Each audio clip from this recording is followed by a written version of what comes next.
Thank you, Mr. Chairman. Actually, before I was going to follow up actually on your question, Mr. Chairman. And Doctor, you gave a very good explanation.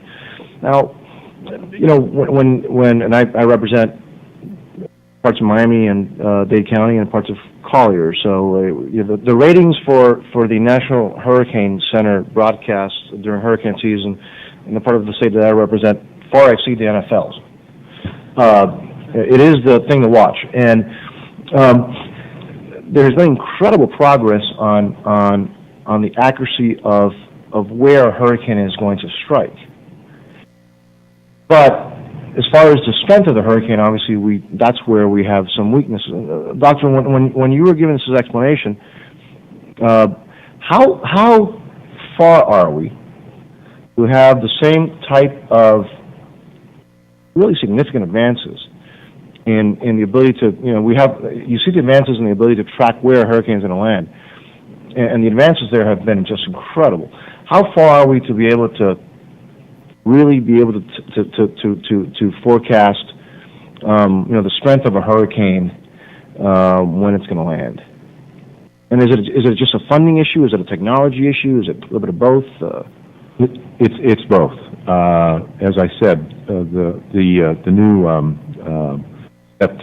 microwave system is really an important new technological advance that's been introduced into the capabilities area, and NOAA is now flying that in real time. Is there like a timetable? And is there? I mean, I know it's not a fair question, but is there? Can we say within 2 years, 5 years, we're going to have? Is there any way to do that? Any guess? Yeah. Actually, the NOAA Science Advisory Board actually put together, at the request of the Admiral, an external review panel that looked into that issue specifically about could we make advances in hurricane intensity forecasting, and what kind of time period are we looking at? And we're looking at a 5-year period of time.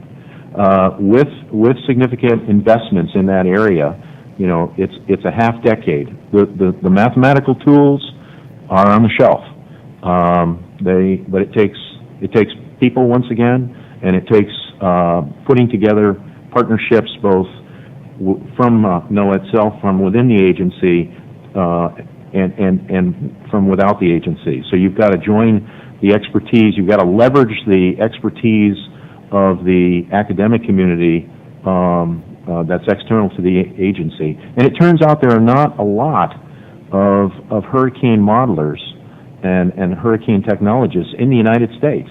It's a very small community of scientists and engineers, but they are capable and are willing to work together to create this capability. And we're really looking at the order of a half decade, which is very short time, but it's going to take the several tens of millions of dollars per year of investment to get this done.